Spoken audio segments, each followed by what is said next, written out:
Hi, Richard here from PROMT Parts. Today we've got a service and maintenance kit, a 300-hour kit for a 75 through 115 horsepower 4-stroke Mercury outboard.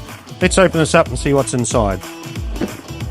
So all the parts that are in here are what Mercury recommends for a 300-hour service on one of these engines. You've got the anode for the power trim and tilt system, 4 spark plugs,